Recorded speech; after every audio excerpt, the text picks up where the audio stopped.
बिस्मिल्लाहिर्रहमानिर्रहीम। करूँ शुरू? जी बिस्मिल्लाहिर्रहमानिर्रहीम। आप सबका बहुत बहुत शुक्रिया तशरीफ़ लाने का और इंतज़ार भी करने का। हम लोग मुस्लिम लीग नून की मीटिंग में थे जो कि कुछ लंबी हो गई, उसको नवाज शरीफ साहब लंदन से चेयर कर रहे थे। पीछे से आवाज बंद कर दें जी जरा प्लीज, खामोशी इख्तियार कर दें। मैं आज इलेक्शन कमीशन ऑफ पाकिस्तान ने जो रिपोर्ट रिलीज़ की है इमरान खान के ख़िलाफ़ और पाकिस्तान तहरीक इंसाफ के फॉरेन फंडिंग केस में, मैं आज उस पर बात करना चाहती हूँ।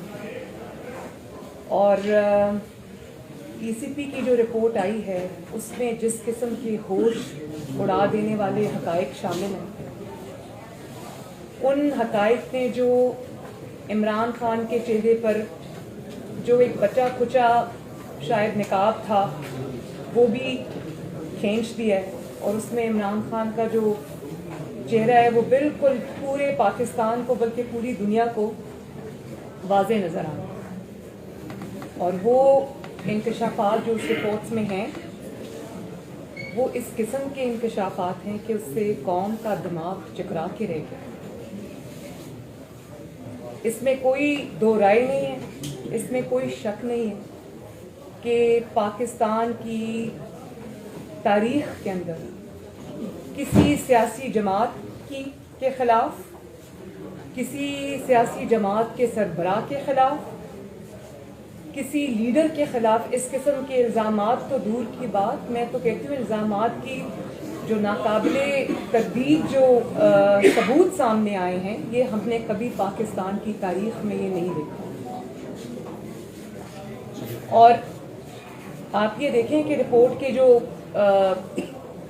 सेलिएंट फीचर्स हैं उसके ऊपर तो मैं अभी आती हूँ, लेकिन आप देखें कि उसके ऊपर जवाब देने की बजाय आप अपनी जमात को ये कहते हैं कि जो ब्रांड इमरान खान है उसको उजागर किया जाए अवाम के सामने।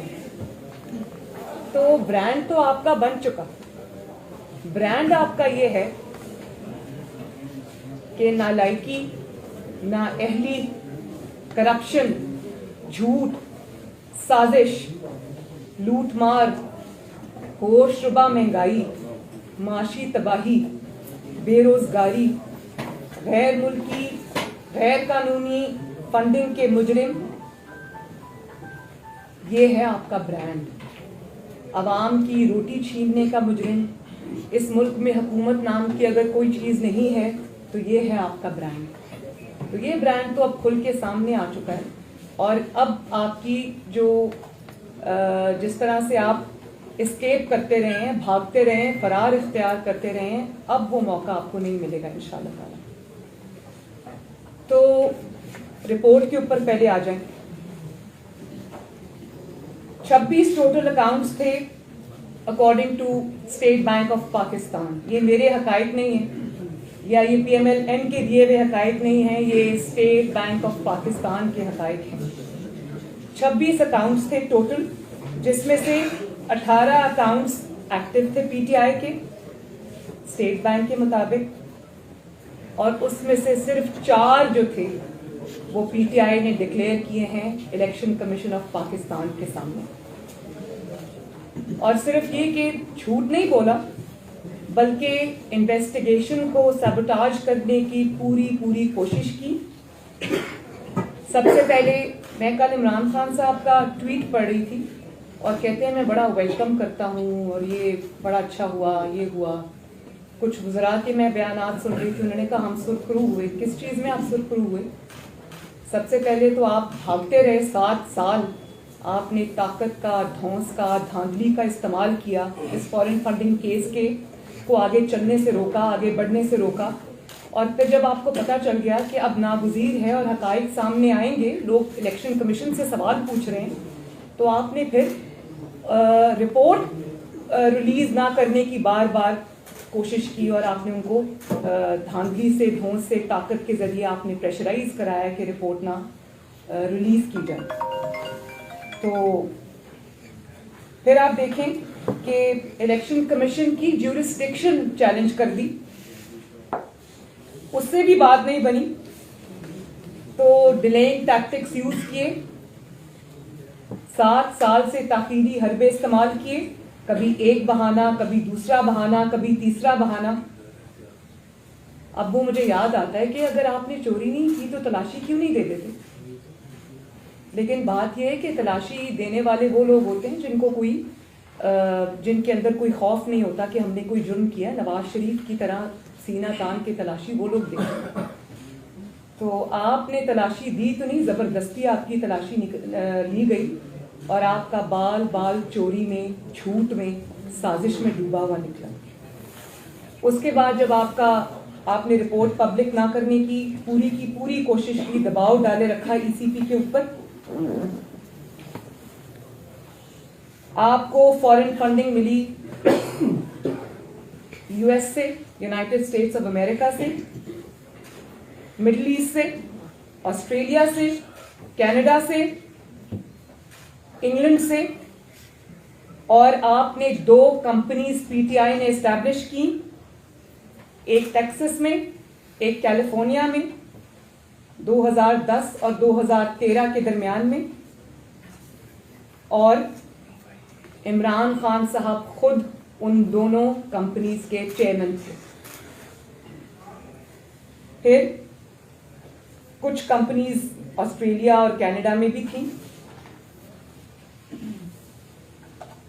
और आपने, यानी कि जो भी हुआ, इमरान खान साहब क्योंकि चेयरमैन थे, उनके जाती नोटिस में भी था, उनकी मर्जी से हुआ, उनके कहने पे हुआ। फिर उस रिपोर्ट के मुताबिक आपने न सिर्फ झूठ बोला बल्कि डिलिबरेट कंसीलमेंट और मिस डिक्लेरेशन, यानी कि जानबूझकर आपने हकायक को छुपाया और आपने झूठ बोला, मिस डिक्लेरेशन दी आपने, और फॉल्स सर्टिफिकेट्स आपने दिए, जमा कराई ईसीपी के अंदर। और सब पीटीआई की लीडरशिप की डायरेक्शन पे, इमरान खान साहब की डायरेक्शन पे ये सब कुछ किया गया। और फिर बात यहीं पर ख़त्म नहीं होती। पीटीआई के जो जमात के पास जो ज़ाती इनके मुलाजिम थे, उन 4 मुलाजमीन के नाम पर आपने पैसे मंगवाए इलीगली, और ऑफिस स्टाफ के नाम पर मंगवाए। और उन 4 जो मुलाजमीन हैं जिनके नाम पर आपने गबन किया हुआ पैसा, धोखे से लिया हुआ पैसा, जो आपने लोगों से ईंठा पैसा, वो आपने अपने ज़ाती मुलाजमीन के अकाउंट्स में आपने मंगवाया, जिनका नाम है ताहिर इकबाल, मोहम्मद नुमान अफजल, मोहम्मद अरशद और मोहम्मद रफ़ी। और ऑथराइजेशन किसने दी? ऑथराइजेशन दी इमरान खान साहब जो पार्टी चेयरमैन हैं, और आरिफ अलवी साहब ने उसकी ऑथराइजेशन दी।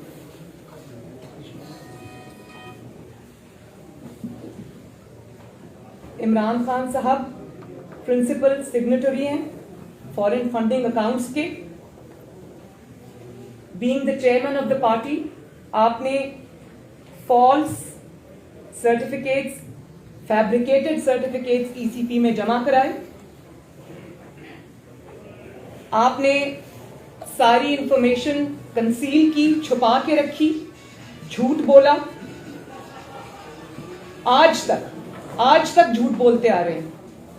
और उसके बाद आपने किससे पैसे लिए, कौन से मुल्क से पैसे लिए, किस फॉरेन कंपनी से पैसे लिए, इलीगल फॉरेन फंडिंग आज तक एक्सप्लेन नहीं किया कि कितना पैसा किस मुल्क से लिया, किस कंपनी से लिया, कहां इस्तेमाल किया, कहां से वो पैसा आया, कहां खर्च किया। और इस बात का भी जवाब आपको देना पड़ेगा कि एक तरफ आप ये इलीगल फंडिंग जो है वो इकट्ठी कर रहे थे, पैसे ले रहे थे, और दूसरी तरफ आप एक मुंतखब वजीर आजम को 2014 में मुंतखब हुकूमत के खिलाफ भी वो पैसा खर्च किया। बात यह है कि पाकिस्तान का कानून कहता है फंडिंग नहीं ले सकते, और जब आप फॉरेन फंडिंग से लेते हैं किसी फॉरेन कंपनी से, तो पाकिस्तान का कानून है कि उस जमात को कलअदम करार दे दिया जाता है, उस जमात को तहलील कर दिया जाता है। और आपने सिर्फ ये नहीं किया, अब आप ये देखें कि गैर मुल्की कंपनी से आपने पैसे लिए। एक कंपनी है जिसका नाम है वूटन क्रिकेट क्लब, उधर से आपको मिलियंस ऑफ डॉलर्स आए, $2.1 मिलियन टू बी प्रिसाइज। और उस कंपनी के मालिक हैं इब्राज ग्रुप वाले, उनकी कंपनी है ये, जो कि जिनके ऊपर एक बैनुल अक़वामी मुकदमा चल रहा है। और जब उनसे कहा गया, जो मुल्क उनसे पूछगिछ कर रहा है, जब उनसे कहा गया कि आप अपने किसी कॉन्टैक्ट का नंबर दें, तो उन्होंने इमरान खान साहब का नंबर दिया। इतनी क्लोज दोस्ती है। और उन्होंने आपको मिलियंस ऑफ डॉलर्स जो है आपको दिए, और वो आप इलीगली अनकॉन्स्टिट्यूशनली पाकिस्तान लेकर आए। और फिर कोई इनके डोनर हैं जिनका नाम है मुमताज़ अहमद साहब, उन्होंने आपको कई हज़ार डॉलर दिया।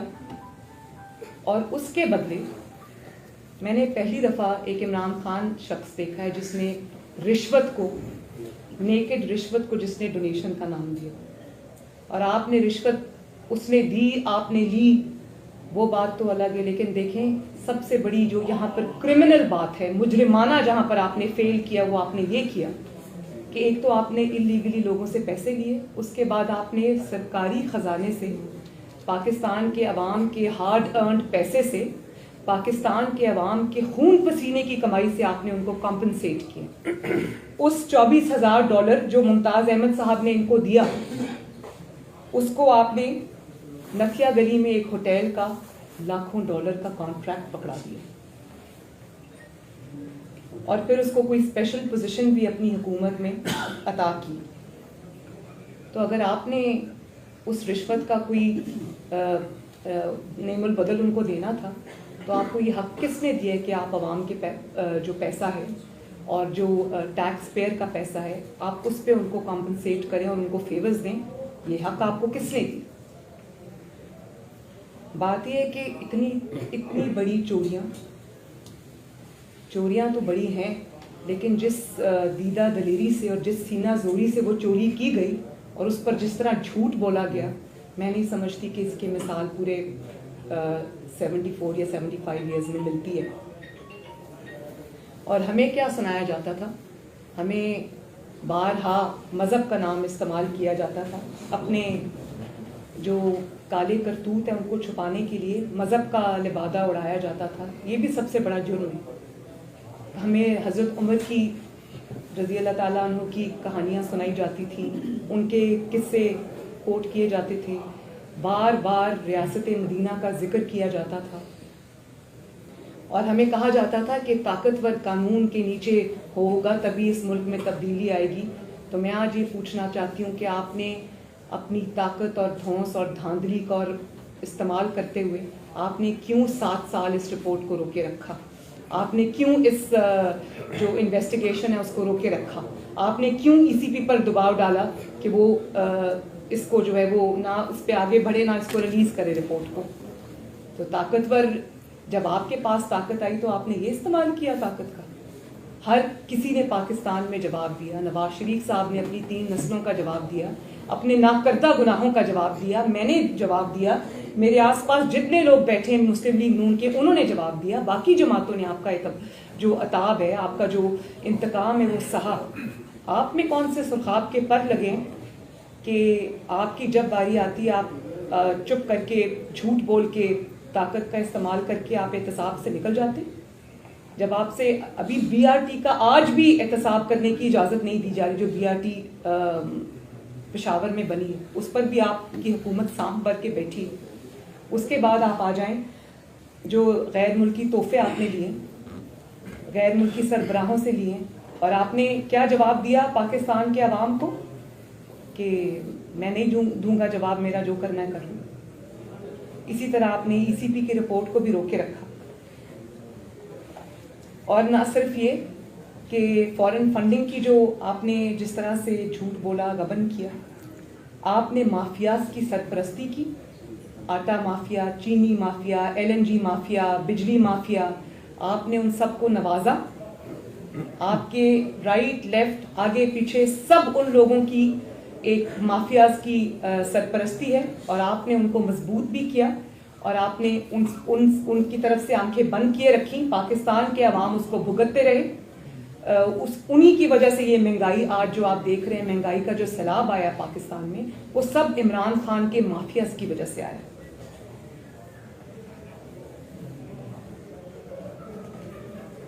फिर आप ये देखें कि एक ऐसे शख्स को सादिक और अमीन का सर्टिफिकेट थमा दिया गया। जिन्होंने थमाया वो साकिब निसार साहब की भी हकीकत आज अवाम पे पूरी आश्कार हो चुकी है कि जिस ऐसे शख्स को आपने सादिक और अमीन का सर्टिफिकेट दे दिया कि जिसका बाल बाल करप्शन, गलत बयानी, झूठ में डूबा हुआ है। साकिब निसार साहब से भी मैं पूछना चाहती हूँ कि आज आपका वो सदाकत और अमानत का सर्टिफिकेट कहाँ स्टैंड करता है? पूरी दुनिया आपके ऊपर आज थू थू कर रही है कि आपने 22 करोड़ अवाम के मुल्क की हुक्मरानी एक ऐसे शख्स को दे दी जिसने इतने बड़े बड़े फ्रॉड किए हुए और फिर उन फ्रॉड को ताकत के नीचे दबाया हुआ है। मैं ये पूछना चाहती हूँ कि क्यों मुल्क को किसी ऐसे शख्स के हवाले कर दिया गया और किसी ऐसे शख्स के रहमो करम पे छोड़ दिया गया जिसने चोरी की, फ्रॉड किया, झूठ बोला, छुपाया, अपने गुनाहों को छुपाया, अपने दोस्तों के गुनाहों को छुपाया। गुनाहों की फहरिस्त यहीं पर ख़त्म नहीं होती। आज आपकी नालायकी की वजह से, आपके झूठों की वजह से, आपकी करप्शन की वजह से, आपकी अकरबा परवरी की वजह से आज पाकिस्तान के 22 करोड़ अवाम जिस दलदल में घुस रहे हैं, महंगाई की, लाकानूनियत की, हुकूमत नाम की कोई चीज़ नहीं है पाकिस्तान में। इस सब का जिम्मेदार इमरान खान और उसको सादिक और अमीन का सर्टिफिकेट देने वाला साकिब निसार साहब है। मैं ये समझती हूँ कि मुस्लिम लीग नून ये डिमांड करती है, पाकिस्तान की ऑपोजिशन भी ये डिमांड करती है और करना चाहिए कि इमरान खान फिल फॉर इस्तीफ़ा दे। झूठ बोलने के जुर्म में, लोगों से पैसे ऐंठने के जुर्म में, गैर कानूनी फंडिंग लेने के जुर्म में और उसको छुपाए रखने के जुर्म में उनको फौरन इस्तीफ़ा देना चाहिए। और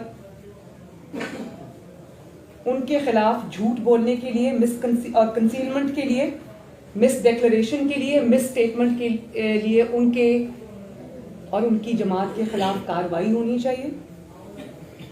जो 4 एम्प्लॉइज़ के नाम पर पैसा आया, उन अकाउंट्स की, उन एम्प्लॉइज़ की भी के खिलाफ भी कार्रवाई होनी चाहिए, इन्वेस्टिगेशन होनी चाहिए, कौम तक उसके पूरे हकायक सामने आने चाहिए।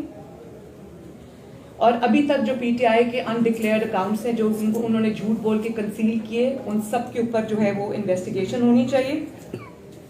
इस बात की इन्वेस्टिगेशन होनी चाहिए कि कितना अमाउंट कौन सी कंपनी से, किस शख्स से, किस गैर मुल्की शख्स से, कंपनी से आया और वो कहाँ खर्च हुआ। जो पीटीआई के जितने डिक्लेयर्ड और अनडिक्लेयर्ड अकाउंट्स हैं सबको पब्लिक किया जाना चाहिए। और जिस तरह नवाज शरीफ के खिलाफ एक झूठे इल्ज़ाम के अंदर JIT बनी थी, सुप्रीम कोर्ट में हेयरिंग्स हुई थी, इसी तरह हम ये डिमांड करते हैं कि सुप्रीम कोर्ट के एक जज की ऊपर तैनाती होनी चाहिए। रोज़ाना की बुनियाद के ऊपर इमरान खान का केस चलना चाहिए। रोज़ाना की बुनियाद के ऊपर जिस तरह हमने भुगता है, हमारे पर तो इल्ज़ाम साबित नहीं हुआ ना, इकामा निकल आया, इनके ऊपर तो ये इल्ज़ाम साबित हो चुके हैं। तो अब ECP का इम्तहान है कि सिर्फ ECP का काम रिपोर्ट आउट करना नहीं है, उस पर भी वो शाबाश के मुस्तहिक है कि उन्होंने प्रेशर को सस्टेन किया, प्रेशर को उन्होंने इनकार किया। और मैं इसमें समझती हूँ कि जब इदारे इस तरह से करेंगे तो ये मुल्क आगे बढ़ेगा। तो मेरा ख्याल है कि वो बिल्कुल लायक तहसीन है कि उन्होंने प्रेशर को रेजिस्ट किया, उन्होंने ताकत को रेजिस्ट किया और उन्होंने ये रिपोर्ट रिलीज़ की। लेकिन ये इतना काफ़ी नहीं। आप सिर्फ ये नहीं कह सकते कि इस शख्स ने कत्ल किया या इस शख्स ने चोरी की।